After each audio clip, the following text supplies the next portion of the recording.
Last 2 classes में हम friction का बेसिक्स डिस्कस कर रहे थे। आज का क्लास में हम 2 ब्लॉक्स लेंगे। दोनों ब्लॉक्स में मोशन होगा, उनके बीच में रिलेटिव मोशन होगा, तो फ्रिक्शन किस तरह से एक्ट करता है। तो क्वेश्चन से शुरू करते हैं। एक ब्लॉक है, उसके ऊपर अनदर ब्लॉक है। इसका मास मान लेते हैं m1 है, इसका मास मान लेते हैं m2 है। इनके बीच में फ्रिक्शन है, फ्रिक्शन कोफिशिएंट, इनके बीच में फ्रिक्शन कोफिशिएंट म्यू है। टू बिगिन विथ इसको स्मूथ ले लेते हैं। यहाँ का जो फ्रिक्शन कोफिशिएंट है 0, राइट। अब क्वेश्चन है कि इधर फोर्स अप्लाई किया गया, हॉरिजॉन्टल फोर्स लोअर ब्लॉक पे अप्लाई किया गया, तो इसका मोशन क्या हो सकता है। सो बिकॉज स्मूथ सरफेस है, कोई भी फोर्स अप्लाई कीजिए ब्लॉक मोशन में आ जाएगा, राइट। सो ये जो लोअर ब्लॉक है मोशन में आ जाएगा। कोई भी फोर्स अप्लाई कीजिए, ये तो स्मूथ है, मोशन में आ जाएगा। ये जब मोशन में आ जाएगा, ये सरफेस आगे की ओर मूव कर रहा relative to upper one, either actually move कर रहा और tend to move, right. So ये सरफेस आगे की ओर मूव कर रहा है, इसका मतलब इसमें फ्रिक्शन पीछे की ओर एक्ट करेगा। सो एज एनी फोर्स, जो हमेशा फोर्सेस पेयर्स में होते हैं, तो इसमें अगर पीछे एक्ट किया तो इसमें आगे की ओर एक्ट करेगा। सो lower block is driven by external force. Lower block को एक्सटर्नल फोर्स खींच रहा है, फ्रिक्शन रोक रहा है, लेकिन अपर ब्लॉक को फ्रिक्शन ही खींच रहा है। सो अपर ब्लॉक को फ्रिक्शन ही खींच रहा है, यानी कि अपर ब्लॉक में फ्रिक्शन, यहाँ का जो नॉर्मल फोर्स है, इसका अगर हम वर्टिकल इक्विलिब्रियम ले लिए तो इसका weight equal to normal force, right. इसका weight equal to normal force. So ये जो ब्लॉक है फ्रिक्शन खींच रहा है, और हमें मालूम है फ्रिक्शन का एक लिमिटिंग वैल्यू होता है म्यू इंटू एन। एन क्या है? m1g। ये फ्रिक्शन का लिमिटिंग वैल्यू है। हेंस मैक्सिमम एक्सेलरेशन अपर ब्लॉक का होगा। अपर ब्लॉक का मैक्सिमम एक्सेलरेशन होगा फोर्स बाय मास। मैं रिपीट कर रहा हूं, लोअर स्मूथ सरफेस लिए, इनके बीच में फ्रिक्शन है, हम लोअर ब्लॉक को खींच रहे हैं, लोअर ब्लॉक के ऊपर एक्सटर्नल फोर्स है, तो लोअर ब्लॉक का जो अपर सरफेस है, आइदर ये मूव करेगा रिलेटिव टू दैट, या टेंड्स टू मूव और टेंड्स टू स्लिप। हेंस यहां पर फ्रिक्शन पीछे की ओर एक्ट करेगा। इसमें फ्रिक्शन अगर पीछे की ओर एक्ट कर रहा तो इसमें फ्रिक्शन आगे की ओर एक्ट करेगा, राइट। तो ये जो लोअर ब्लॉक है that is moving because of external force, friction उसको रोक रहा है। नेट फोर्स हो गया F माइनस फ्रिक्शन। लेकिन अपर ब्लॉक फ्रिक्शन की वजह से ही जा रहा है, फ्रिक्शन नहीं रहता, अगर स्मूथ रहता ये आगे चल जाता, ये वहीं गिर जाता। अपर ब्लॉक बिल्कुल फ्रिक्शन की वजह से जा रहा है, और फ्रिक्शन का लिमिटिंग वैल्यू होता है म्यू mg। सो फ्रिक्शन अपर ब्लॉक का मैक्सिमम एक्सेलरेशन ये हो सकता है, इससे ज्यादा अपर ब्लॉक जा ही नहीं सकता। अपर ब्लॉक इससे ज्यादा जा ही नहीं सकता, यानी कि लोअर ब्लॉक को अगर आप फोर्स बढ़ा के इससे ज्यादा एक्सेलरेशन लाते हैं, दोनों के बीच में रिलेटिव मोशन शुरू हो जाए। मतलब लोअर ब्लॉक को आप मैक्सिमम अप्लाई कर सकते हैं ताकि ये भी ज्यादा से ज्यादा इतना एक्सेलरेशन जाए, मतलब दोनों ब्लॉक साथ में मैक्सिमम इतना एक्सेलरेशन में जा सकते हैं। सो मैक्सिमम फोर्स आप अप्लाई कर सकते हैं m1 plus m2 into mu जी। ये मैक्सिमम फोर्स आप अप्लाई कर सकते हैं विदाउट सेपरेशन, दोनों के बीच में रिलेटिव मोशन नहीं हो। इससे अगर आप ज्यादा अप्लाई करेंगे, इसका एक्सेलरेशन जो है म्यू जी से ज्यादा हो जाएगा। लेकिन ये जो है, जो कि फ्रिक्शन के वजह से ही जा रहा है, म्यू जी से ज्यादा हो ही नहीं सकता, मतलब ये पीछे रह जाएगा, ये आगे चला जाएगा। लेकिन इससे कम फोर्स अगर आप अप्लाई करेंगे तो फ्रिक्शन जो है, जो कि सेल्फ एडजस्टिंग होता है, वो लिमिटिंग तक नहीं पहुंचेगा, उतना ही तक पहुंचेगा ताकि दोनों के बीच में रिलेटिव मोशन ना हो, ठीक है। तो इसको नंबर्स में देखते हैं, समझने में ज्यादा आसानी होगा। नंबर्स में देखते हैं, मासेस ले लेते हैं।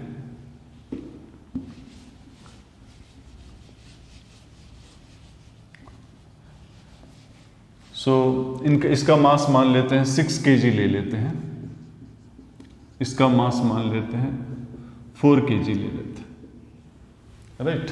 और यहाँ का म्यू जो है, म्यू मतलब म्यू एस म्यू के दोनों बराबर है, सो म्यू जो है मान लेते हैं 0.3 ले लेते हैं, राइट।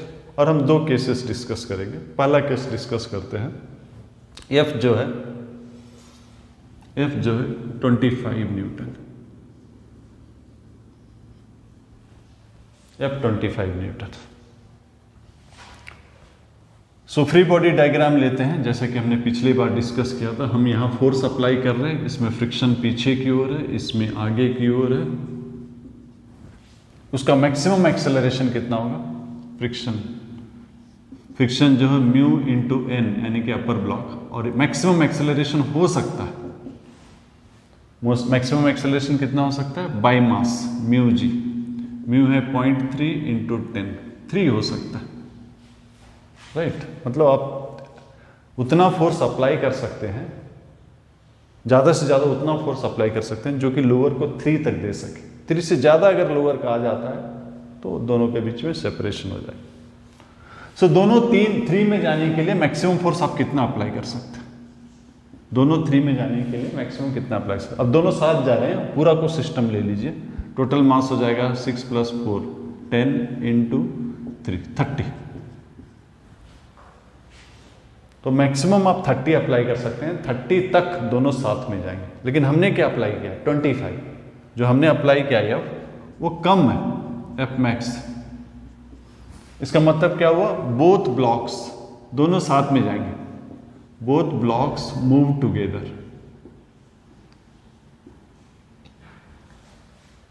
यानी कि दोनों का एक्सेलरेशन सेम होगा।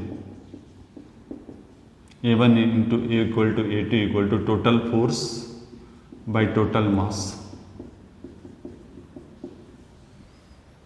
अगर हम इंडिविजुअली देखेंगे, अब फ्रिक्शन लिमिटिंग नहीं होगा, फ्रिक्शन लिमिटिंग नहीं होगा क्योंकि अब मैक्सिमम एक्सेलरेशन नहीं पहुंचे। सो फ्रिक्शन का वैल्यू ऐसा होगा ताकि इनके बीच में रिलेटिव मोशन ना हो। आप अगर अपर ब्लॉक को लेके लिखते हैं, अपर ब्लॉक को अगर लेते हैं तो फ्रिक्शन हो गया, अपर ब्लॉक सिर्फ फ्रिक्शन की वजह से जा रहा है। So mass into acceleration 4 into 2.5 10 newton हो गया। अगर लोअर ब्लॉक लेके लिखते हैं तो forward force minus friction is lower block mass into acceleration. So force हमने 25 अप्लाई किया, लोअर ब्लॉक का मास है 6, एक्सेलरेशन है 2.5। सो फ्रिक्शन कितना हो गया? ये 15 हो गया, 15 25, ये कितना हो गया? 10 न्यूटन, राइट। सो ज़्यादा से ज़्यादा हम 30 अप्लाई कर सकते हैं, 30 तक दोनों साथ में जाएगा। मान लेते हैं कि हमने 40 अप्लाई कर दिया, 40 अप्लाई कर दिया, यानी कि हमारा जो फोर्स हमने अप्लाई किया वो मैक्सिमम फोर्स से ज़्यादा हो गया। जो हमने फोर्स अप्लाई किया वो मैक्सिमम फ्रिक्शन से ज़्यादा हो गया। ब्लॉक्स विल सेपरेट, ब्लॉक्स अलग हो जाएंगे।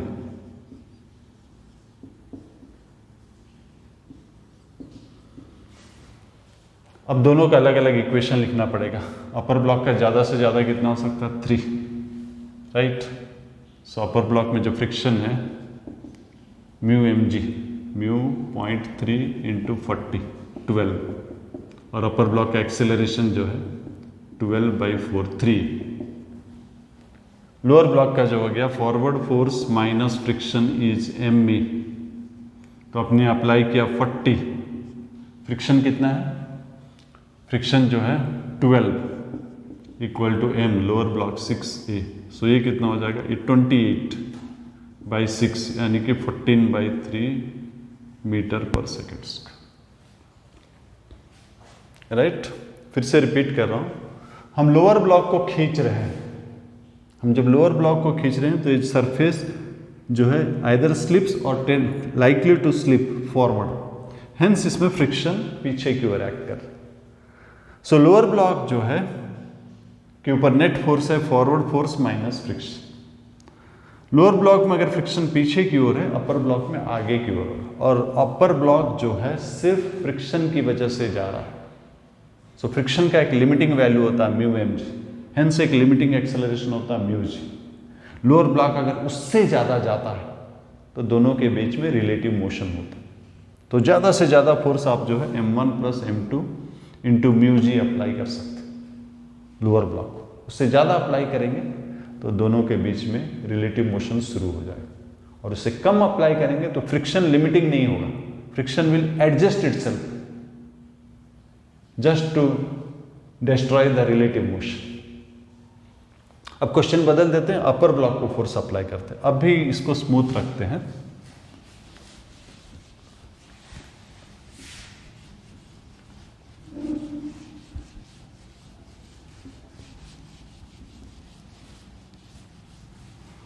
अब भी लोअर ब्लॉक को स्मूथ रखते हैं, लोअर सरफेस को स्मूथ रखते हैं। दो ब्लॉक है, ए m1 है, ए m2 है। हमने फोर्स यहां अप्लाई किया, अभी भी इसको स्मूथ रखिए। इसमें ये रफ, तो आप अपर ब्लॉक को खींच रहे हैं। जो अपर ब्लॉक का लोअर सरफेस है दैट आइदर एक्चुअली मूव्स और टेंड्स टू मूव फॉरवर्ड। इसलिए इसमें अपर ब्लॉक में आपका फ्रिक्शन जो है आपने अप्लाई किया F, इसमें फ्रिक्शन पीछे की ओर एक्ट करेगा और लोअर ब्लॉक में फ्रिक्शन आगे की ओर एक्ट करेगा।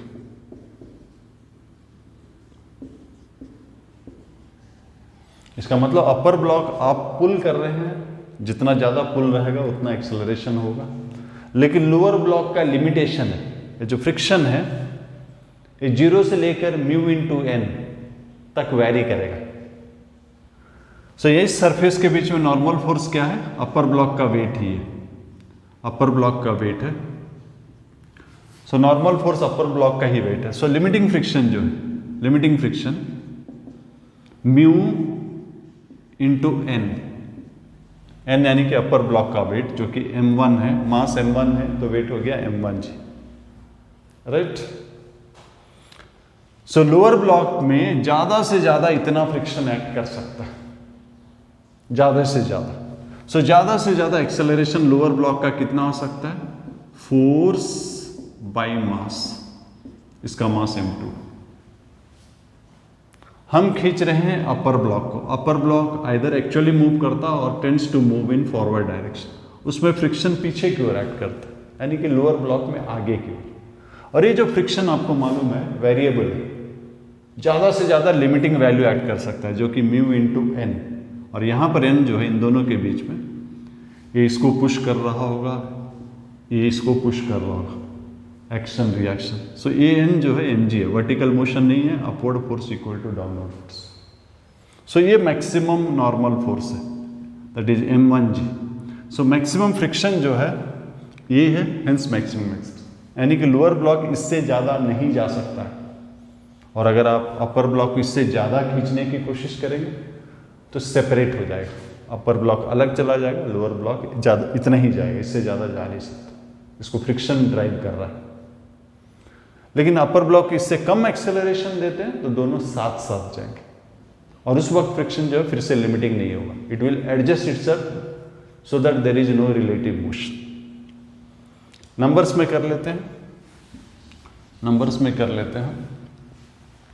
तो इसका मास मान लेते हैं कि 5 kg ले लेते हैं, इसका मास 10 kg ले लेते हैं, m2 10 kg ले लेते हैं, राइट। ये सरफेस स्मूथ है, यहाँ का 0.4 ले लेते हैं, 0.4 ले लेते हैं। दो केसेस लेते हैं, एक फोर्स जब कम लेंगे दोनों साथ में जाएंगे, एक फोर्स जब ज़्यादा लेंगे दोनों अलग अलग हो जाएंगे। सो पहले कम फोर्स से शुरू करते हैं। कम फोर्स यानी कि सपोज हम ले लेते हैं, यहाँ फ्रिक्शन कितना है? फ्रिक्शन कितना? Mu into N, 0.4 into 50, 0.4 into 50 कितना हो गया? 0.4 इंटू 50 आपका 20 हो गया, 20 न्यूटन। क्या हम 20 न्यूटन से कम अप्लाई करेंगे तो ब्लॉक्स मूव करेगा?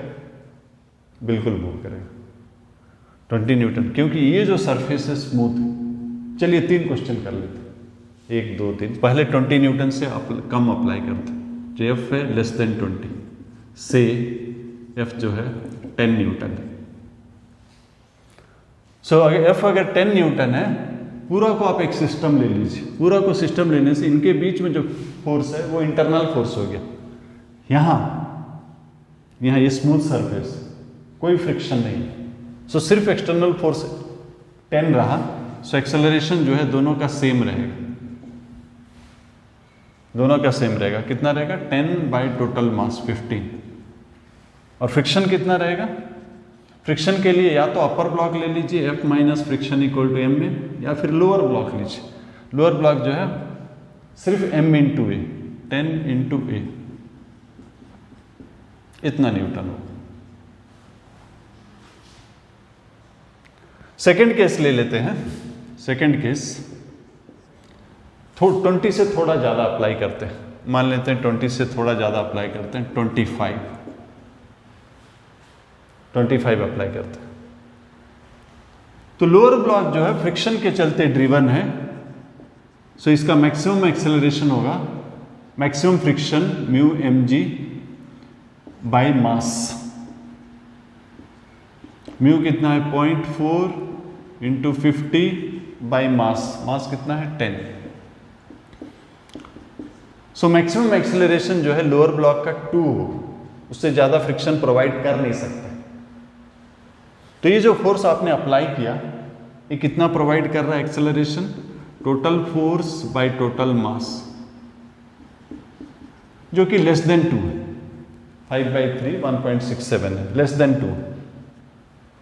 इसका मतलब blocks move together.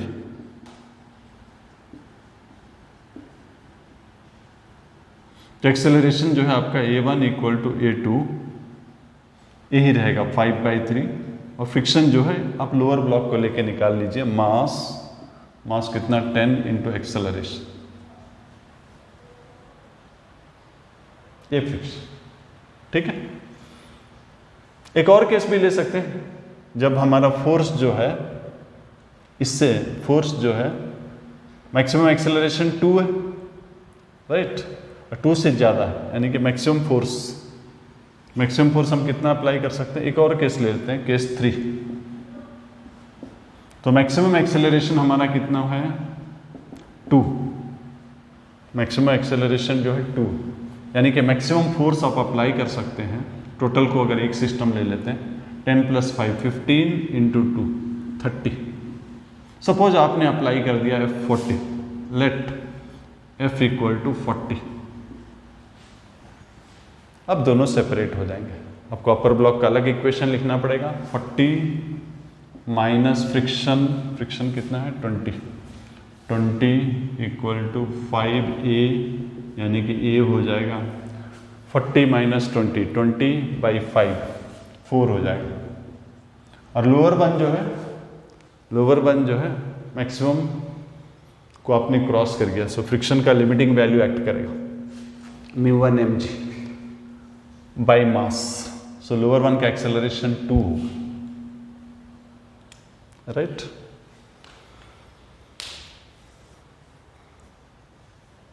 Next question लेते हैं।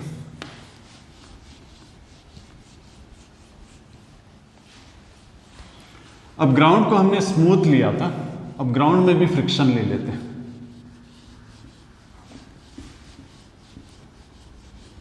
ग्राउंड में भी फ्रिक्शन ले लेते हैं और सीधा न्यूमेरिकल से ही शुरू करते हैं। न्यूमेरिकल से शुरू करते हैं। ये आपका मास मान लेते हैं 4 kg है और ये मास मान लेते हैं 12 kg। ये रफ सरफेस है, सेम म्यू जो है आपका 0.4 है और ये भी रफ सरफेस है, म्यू 0.2। दोनों केस डिस्कस करते हैं। पहले लोअर ब्लॉक को अप्लाई करते हैं, फिर अपर ब्लॉक। सो लोअर ब्लॉक को अप्लाई करते हैं फोर्स। मोशन कब शुरू होगा? जब ये जो फोर्स है पैरेलल टू सरफेस, यहाँ का लिमिटिंग फ्रिक्शन से ज़्यादा होगा। दोनों का अगर हम एक सिस्टम ले लेंगे तो टोटल वेट हो जाएगा आपका m1 + m2g, यानी कि यहाँ का जो नॉर्मल फोर्स है, यहाँ का जो नॉर्मल फोर्स है that is equal to total weight 12 + 4 16 into 10 160। तो लिमिटिंग फ्रिक्शन कितना होगा? दोनों का हमने सिस्टम लिया, तो इनके बीच में जो फ्रिक्शन है वो इंटरनल फोर्स होगा, उसको नहीं ले रहा हूँ। तो टोटल का अगर सिस्टम लिया तो फ्रिक्शन हो गया 0.4 इंटू n 160। इसका मतलब आपको F जो है इससे ज़्यादा अप्लाई करना है to set block in motion. Blocks को मोशन में लाने के लिए आपको 64 से ज़्यादा अप्लाई करना पड़ेगा, तो मोशन शुरू होगा। तो जस्ट 64 अबाउट टू मूव, 64 से ज़्यादा है 65 66 मूव करेगा। और जब मूव करेगा 64 से अगर कम अप्लाई करे तो क्या होगा? ये मूव नहीं करेगा, यानी कि ये सरफेस स्लाइड नहीं कर रहा, इनके बीच में कोई फ्रिक्शन नहीं होगा, फ्रिक्शन जीरो हो जाएगा। जब ये सरफेस आइदर स्लाइड करता है और टेंड्स टू स्लाइड करता है तभी जाके इनके बीच में फ्रिक्शन आता है। लेकिन 64 से अगर कम आपने अप्लाई किया तो ये सरफेस नाइदर स्लाइड कर रहा nor tends to slide, so friction नहीं होगा। तो फिर से दो केस ले लेते हैं, 64 से थोड़ा ज़्यादा अप्लाई करते हैं, क्योंकि इसका ज़्यादा से ज़्यादा एक्सेलरेशन कितना होगा? ये जब मोशन में शुरू हो गया, इसके ऊपर फ्रिक्शन पीछे की ओर एक्ट करेगा, इसके ऊपर फ्रिक्शन आगे की ओर एक्ट करेगा, राइट? मैंने गलत कह दिया, मोशन शुरू हो गया तो गलत हो गया। लोअर ब्लॉक का सरफेस स्लाइड कर रहा है, लोअर ब्लॉक स्लाइड कर रहा है, तो लोअर ब्लॉक्स का सरफेस स्लाइड कर रहा है, यहाँ फ्रिक्शन पीछे की ओर होगा और यहाँ फ्रिक्शन जो है आगे की ओर होगा, आगे की ओर। इसके अलावा एक और फ्रिक्शन है, ये वाला फ्रिक्शन, मान लेते हैं इसको फ्रिक्शन 2 लिखते हैं। इससे ज़्यादा होने से मोशन शुरू होता है, जो कि हम ऑलरेडी निकाल चुके हैं 64। तो ये जो फॉरवर्ड फोर्स है 64 से कम होगा तो ये बॉडी रेस्ट में है, इनके बीच में कोई रिलेटिव मोशन नहीं है, not tends to move, so friction zero हो गया। लेकिन 64 से अगर ज़्यादा है तो फिर से दो केसेस बनता है, क्योंकि इसका जो है मैक्सिमम एक्सेलरेशन कितना हो सकता है?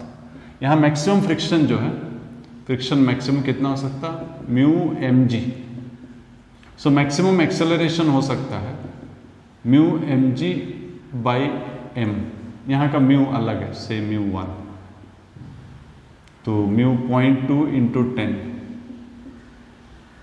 सो अपर ब्लॉक जो कि फ्रिक्शन की वजह से जा रहा है, ज़्यादा से ज़्यादा 2 जा सकता है, यानी कि आप 2 से ज़्यादा लेने का कोशिश करेंगे तो दोनों के बीच में सुपरेशन हो जाएगा। सो 2 के लिए आपको कितना फोर्स अप्लाई करना पड़ेगा? For 2 maximum force suppose F max है, माइनस यहाँ का फ्रिक्शन, दोनों के एक बॉडी ले ले रहा हूँ, दोनों को एक बॉडी लेने से फ्रिक्शन दिखेगा नहीं, सो खाली लोअर वाला फ्रिक्शन दिखेगा, जो कि 64 is equal to total mass 16 into E2। So ये 32 हो गया। सो मैक्सिमम फोर्स आप अप्लाई कर सकते हैं 64 प्लस 32 96 न्यूटन, राइट? आपको दो बैरियर है, पहला बैरियर क्या था? 64 से कम अप्लाई किया तो मोशन होगा ही नहीं। 64 से लेकर 96 तक दोनों साथ में जाएंगे, क्योंकि अपर वन जो है ड्रिवन बाय फ्रिक्शन, और फ्रिक्शन ज़्यादा से ज़्यादा अपर वन को कितना दे सकता है? 2, उससे ज़्यादा नहीं दे सकता। लोअर वन को आप खींच रहे हैं, जितना जोर खींचे उतना जोर जाएगा, लेकिन अपर वन 2 से ज़्यादा नहीं जा सकता, राइट? तो मैक्सिमम 96। अगर 96 से आप कम अप्लाई किए, से आपने फोर्स अप्लाई किया 90, तो दोनों साथ में जाएंगे, दोनों साथ में जाएंगे, एक्सेलरेशन दोनों का सेम हो जाएगा। कितना हो जाएगा? Net force, forward force F है, बैकवर्ड फोर्स कितना है? फ्रिक्शन। दोनों साथ में जा रहे हैं तो इनको लेने का जरूरत नहीं है, इंटरनल हो जाएगा। 6 friction by total mass 12 plus 4 16, ये एक्सेलरेशन हो गया। और सिर्फ फ्रिक्शन निकालने के लिए अपर वन ले लीजिए, मास 4 इंटू एक्सेलरेशन, ये A1 equal to A2, not minus, equal to.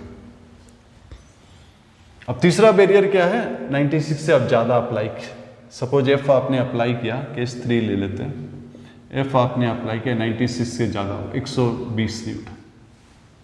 अब दोनों सेपरेट हो जाएंगे। अपर वन जो है सिर्फ फ्रिक्शन के लिए जा रहा है, सो मैक्सिमम फ्रिक्शन होता है म्यू mg, या फिर maximum acceleration by mass, maximum acceleration upper one का, जो कि म्यू जी यानी कि 0.2 इंटू 10⁻²। लोअर वन के लिए आपको इक्वेशन लिखना पड़ेगा, F माइनस यहाँ का फ्रिक्शन, यहाँ का फ्रिक्शन 0.2 इंटू 40, यहाँ का फ्रिक्शन। लोअर ब्लॉक का इक्वेशन होगा F माइनस यहाँ का फ्रिक्शन माइनस यहाँ का फ्रिक्शन माइनस यहाँ का फ्रिक्शन 64 इक्वल टू इसका मास 12 इंटू E। तो वैल्यूज डाल दीजिए। F आपने कितना अप्लाई किया 120, ये आपका 8, ये आपका 64 इक्वल टू 12/2। आप A2 निकाल सकते।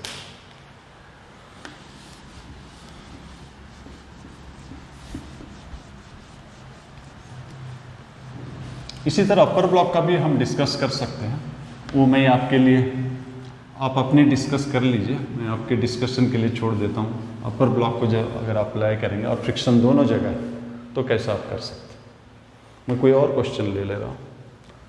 सो क्वेश्चन कुछ इस तरह से है, एक ब्लॉक है, एक ब्लॉक है, इधर एक ब्लॉक है, इधर एक ब्लॉक है। ये 6 kg है, ये 4 kg है, यहाँ म्यू जो है 0.3, यहाँ म्यू जो है 0.5, और हमें पूछा गया है कि इसका कितना मास होगा ज़्यादा से ज़्यादा, इसका मैक्सिमम, ज़्यादा से ज़्यादा इसका कितना मास हो तो कि इनके बीच में रिलेटिव मोशन ना हो, यानी कि दोनों साथ में जाए। तो ये जो है अपना वेट की वजह से नीचे जाएगा, नीचे जाएगा तो इसको खींचेगा, लोअर ब्लॉक को खींचेगा, लोअर ब्लॉक भी इसे खींचेगा। सो लोअर ब्लॉक जो है आगे की तरफ जा रहा है। सो लोअर ब्लॉक में इधर जा रहा है और tends to slip. Lower block का जो अपर सरफेस है इज एक्चुअली स्लिपिंग और टेंड्स टू स्लिप, हेंस इसमें फ्रिक्शन पीछे की ओर एक्ट करेगा, इसमें आगे की ओर। तो इसको ये नहीं खींच रहा, रस्सी नहीं खींच रहा, ये जो मूव कर रहा है फ्रिक्शन की वजह से मूव कर रहा है, और फ्रिक्शन का मैक्सिमम वैल्यू जो है mu mg। So maximum acceleration हो जाएगा म्यू mg बाई m, यानी कि म्यू g 0.3 इंटू 10 3, मानी कि अपर ब्लॉक जो है 3 से ज़्यादा जा ही नहीं सकता क्योंकि वो फ्रिक्शन के द्वारा खींचा जा रहा है, राइट। तो ये मास ऐसा होना चाहिए कि सिस्टम का 3 से ज़्यादा एक्सेलरेशन ना हो। तो ये मास मान लेते हैं m है, तो फॉरवर्ड फोर्स हो गया mg। अब दोनों साथ में जा रहे हैं तो इसको लेने का जरूरत नहीं है, इंटरनल फोर्स हो जाता है, सम ऑफ इंटरनल फोर्सेस 0 हो जाता है। तो सिर्फ हमें इसे लेना है, यहाँ का फ्रिक्शन, यहाँ का फ्रिक्शन को लेना है। यहाँ का फ्रिक्शन हो जाएगा म्यू, यहाँ का फ्रिक्शन के लिए नॉर्मल फोर्स टोटल वेट हो जाएगा म्यू mg, टोटल वेट कितना है 100, इक्वल टू टोटल मास, ये कितना 10 plus OM into acceleration. Acceleration ज़्यादा से ज़्यादा कितना हो सकता है 3। सो एक्सेलरेशन जो है 3 इंटू 3, इसको फिर से लिख दे रहा हूँ। डाउनवर्ड फोर्स हो गया mg, पूरा को एक सिस्टम ले रहा हूँ, ये इसको खींचेगा, ये इसको खींचेगा, ये भी इंटरनल है, ये आगे बढ़ेगा, इसमें फ्रिक्शन इधर, इसमें फ्रिक्शन इधर, ये भी इंटरनल है। तो एक्सटर्नल फोर्सेस सिर्फ ये mg रह गया, और इधर का फ्रिक्शन, इधर का फ्रिक्शन कितना 0.5 into total weight 100, that is 50 हो गया, इक्वल टू टोटल मास। पूरा हमारे लिए सिस्टम है 6 + 4 10 + m, 10 + m, और मैक्सिमम एक्सेलरेशन विदाउट सेपरेशन हमें 3 हो सकता है। तो इसको सिंप्लीफाई कर लेते हैं, g को 10 ले लेते हैं, 10m - 50 इक्वल टू 30 + 3m, तो इधर चला जाएगा 7m equal to 80। So m जो है 80/7।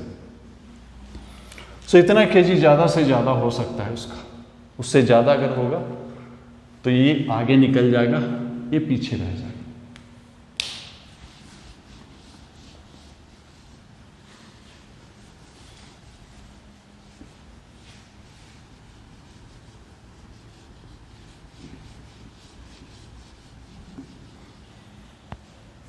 नेक्स्ट क्वेश्चन लेते हैं। नेक्स्ट क्वेश्चन कुछ इस तरह से है,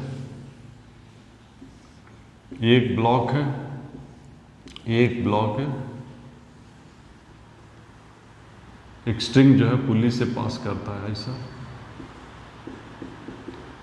और ये मैक्सिमम फोर्स आप कितना अप्लाई कर सकते हैं ताकि इक्विलिब्रियम डिस्टर्ब ना, इसका मास 6 kg दिया हुआ है, इसका मास 12 kg, 12 kg।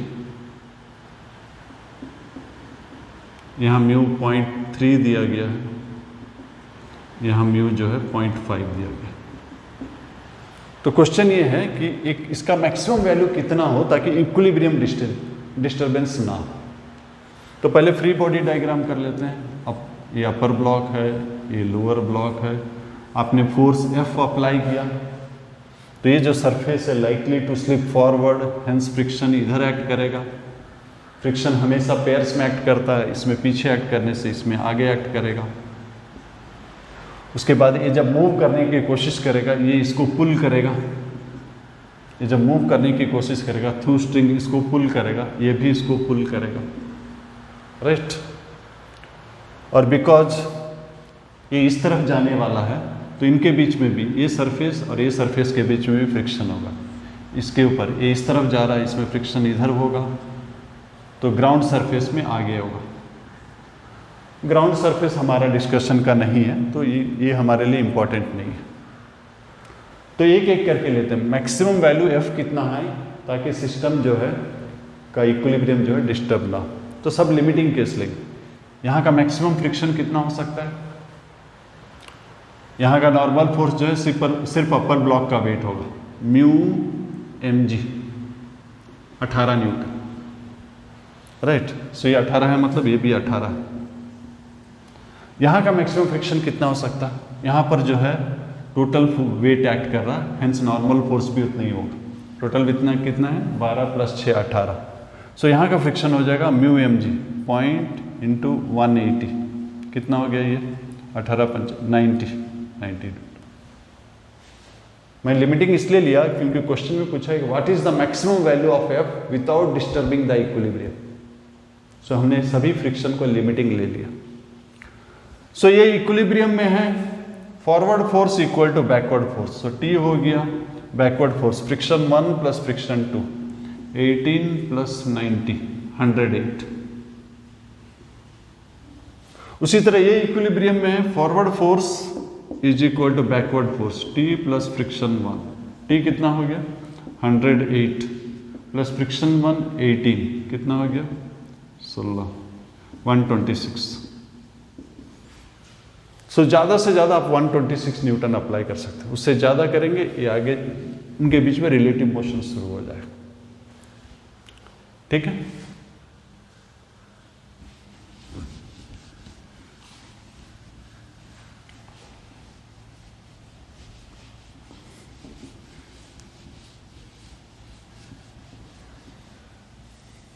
सो फ्रिक्शन जो है रिलेटिव मोशन को डिस्ट्रॉय करता है। फ्रिक्शन किसी भी सरफेस में कौन सा डायरेक्शन में एक्ट करता है?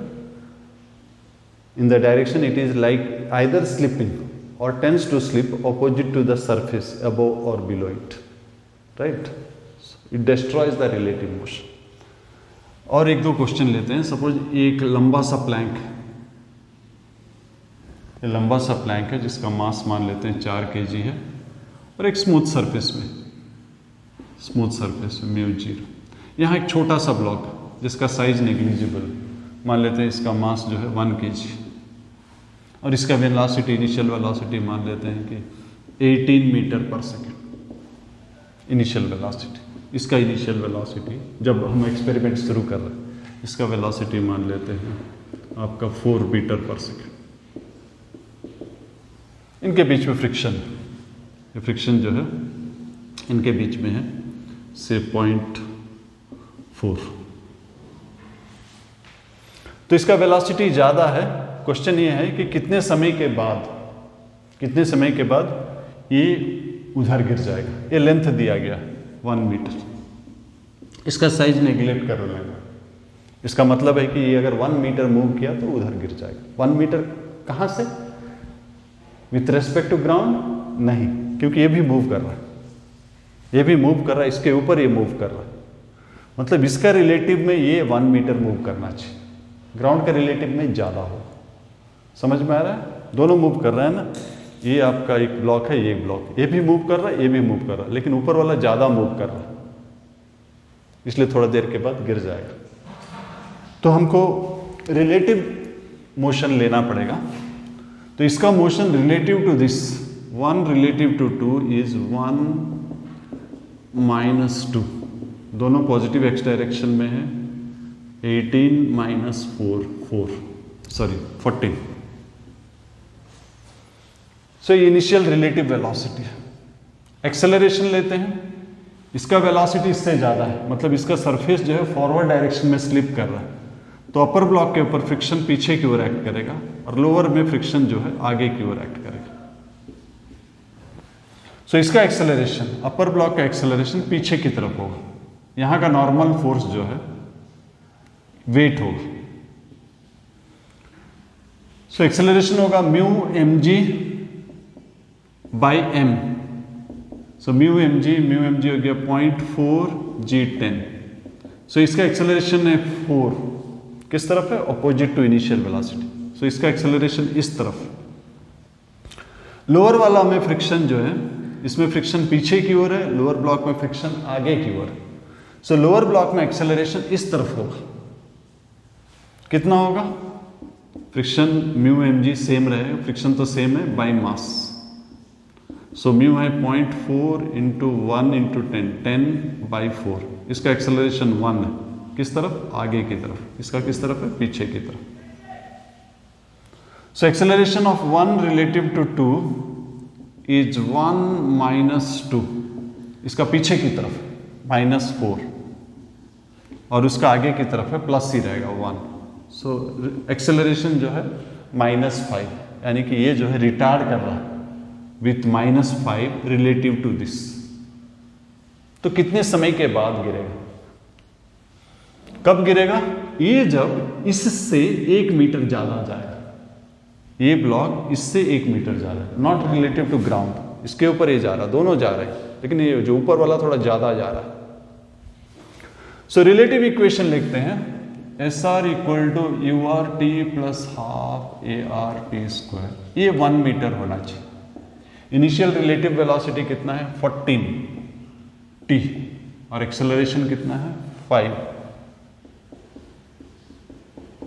सो ये क्वाड्रेटिक इक्वेशन आएगा 5t² - 24t + 2 = 0। सो इसे फैक्टराइज नहीं हो रहा, तो आप इसको क्वाड्रेटिक का फार्मूला यूज कर लीजिए, -b +-, लेकिन हम माइनस लेंगे क्योंकि पहला टाइम लेंगे, दूसरा टाइम तक तो नहीं होगा कि पहले ही बार गिर जाएगा। सो पहला टाइम लेंगे -b² 24² - 4ac 4 × 10 40/2a 2 × 5 यानी कि 10। सो इसको सिंप्लीफाई कर दीजिए, टाइम निकल जाएगा, राइट।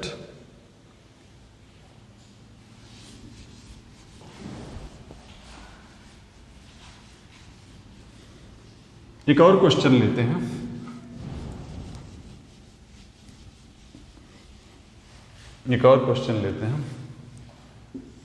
एक ब्लॉक है, ये मान लेते हैं 8 kg है, और इस बार इसको भी रफ कर देते हैं, जमीन को भी रफ कर देते हैं, इसको भी रफ कर देते हैं, दोनों रफ कर देते हैं। इनिशियल स्पीड मान लेते हैं दोनों का बहुत हाई है, से 60, दोनों का सेम, राइट। और ये डिस्टेंस कम है, से 1 मीटर, मतलब थोड़ी देर में एक गिरेगा। किधर गिरेगा वो हम देखते हैं। यहाँ जो फ्रिक्शन है, पिछले बार खाली यहाँ से फ्रिक्शन ले, फॉर ए चेंज दोनों में फ्रिक्शन ले लेते। यहाँ का फ्रिक्शन मान लेते हैं 0.6 फ्रिक्शन कोफिशिएंट, और यहाँ का फ्रिक्शन कोफिशिएंट मान लेते हैं 0.2। तो क्वेश्चन है कि कितना देर के बाद दोनों सेपरेट होगा। तो पहले फ्री बॉडी डायग्राम कर लेते हैं। फ्री बॉडी डायग्राम, इसका भी। तो दोनों का स्पीड जो है 60, तो इसका स्पीड 60 है रिलेटिव टू ग्राउंड, तो फ्रिक्शन इधर इस तरफ एक्ट करेगा। कितना वैल्यू होगा? म्यू 0.6, और यहाँ जो नॉर्मल फोर्स है, दोनों वेट कितना हो गया? 8। इसका मास नहीं लिखा हूँ, चलिए मास लिख लेता हूँ। इसका मास मान लेते हैं 2 kg। सो 8 + 2 10, सो फ्रिक्शन हो जाएगा 0.6 × mg 100, कितना हो गया ये 60 पीछे की तरफ। अब ये सरफेस रिटार्ड करना शुरू हो गया, बिकॉज ऑफ दिस फ्रिक्शन ये सरफेस रिटार्ड हो गया। मतलब ये जो ऊपर का जो सरफेस है उसका जो वेलोसिटी शुरू में दोनों का सेम था, लेकिन अब ये रिटार्ड कर रहा है। इसका मतलब ये जो सरफेस है, ये जो सरफेस है आगे की ओर जा रहा है, ये रिटार्ड कर रहा है। इसका मतलब ये सरफेस आगे की ओर जा रहा है रिलेटिव टू दिस। सो इसमें फ्रिक्शन पीछे की ओर एक्ट करेगा, और फ्रिक्शन हमेशा पेयर्स में एक्ट करता है, दोनों सरफेस पे एक्ट करता है, equal in magnitude, opposite in direction. So इसमें पीछे और इसमें आगे एक्ट करेगा। इसका वैल्यू कितना है? यहाँ का नॉर्मल फोर्स जो है इसका वेट है 20, और यहाँ का coefficient of friction 0.2। So 0.2 into यहाँ का नॉर्मल फोर्स 20, सेम 4 न्यूटन यहाँ भी एक्ट करेगा। राइट, फिर से रिपीट कर दे रहा हूँ, शुरू से शुरू करते। ये ब्लॉक जो है आगे की ओर जा रहा है, यहाँ से शुरू करते। ये ब्लॉक आगे की ओर जा रहा है, लेकिन ये आगे की ओर जा रहा है, इसलिए इसमें फ्रिक्शन पीछे की ओर एक्ट करेगा, क्योंकि ये सरफेस आगे की ओर स्लाइड करेगा। सो फ्रिक्शन पीछे की ओर एक्ट करेगा। इस फ्रिक्शन की वजह से रिटार्ड करने लगा, इसका स्पीड कम होने लगा। मतलब ये जो है रिलेटिव टू दिस आगे की ओर जा रहा है, हेंस इसमें फ्रिक्शन पीछे की ओर एक्ट करेगा। फ्रिक्शन हमेशा पेयर्स में होते हैं, इसमें पीछे मतलब इसमें आगे। तो इसका एक्सेलरेशन पीछे की ओर कितना हो गया? इसका एक्सेलरेशन पीछे की ओर हो गया फोर्स बाय मास 2 हो गया इस तरफ। राइट, और इसका कितना हो गया? इसका हो गया, इसमें फ्रिक्शन है 0.6, 60 बाई 4, 60 - 4 एक्सेलरेशन 60 - 4 बाई 8, ये कितना हो गया? 60 - 4 56 बाई 8। सो इसका एक्सेलरेशन पीछे की तरफ है 2, इसका एक्सेलरेशन है पीछे की तरफ 56 बाई 8, जो कि 2 से ज़्यादा है। 7 है ना, 56 बाई 8 मतलब 7 होता है, जो कि 2 से ज़्यादा है। तो ये रिटार्ड कर रहा 7 में, ये रिटार्ड कर रहा 2 में। इनिशियल रिलेटिव वेलोसिटी दोनों का सेम है, दोनों का रिलेटिव वेलोसिटी सेम है, 60 - 60 0। वेलोसिटी सेम है मतलब रिलेटिव वेलोसिटी 0। अब वेलोसिटी छोड़ दीजिए क्योंकि दोनों का सेम। अब ये रिटार्ड कर रहा है 7 में, ये रिटार्ड कर रहा है 2 में, मतलब रिलेटिव टू दिस ये आगे की ओर जा रहा है 5। रिलेटिव एक्सेलरेशन जो है 7 - 2 5, तो इसके रिलेटिव में ये आगे की ओर जा रहा है। तो अगर आप यूज कर लेंगे रिलेटिव वाला इक्वेशन URT + ½ ART², S जो है लेंथ है 1 मीटर, इनिशियल रिलेटिव वेलोसिटी दोनों का सेम है 0, ½ एक्सेलरेशन रिलेटिव एक्सेलरेशन 5t²। तो यहां पर से आप टाइम निकाल सकते हैं। तो आपने देखा किस तरह से फ्रिक्शन जो है एडजस्ट करता है बोथ मैग्नीट्यूड में, डायरेक्शन में। अल्टीमेटली इसका पर्पज जो है रिलेटिव मोशन जो है उसको खत्म किया जाए या कम किया जाए, यही पर्पज है फ्रिक्शन का, डिस्ट्रॉयज और tends to destroy the relative motion. So ये डिफरेंट टाइप के क्वेश्चन से नेक्स्ट क्लास में हम कंटिन्यू करते हैं।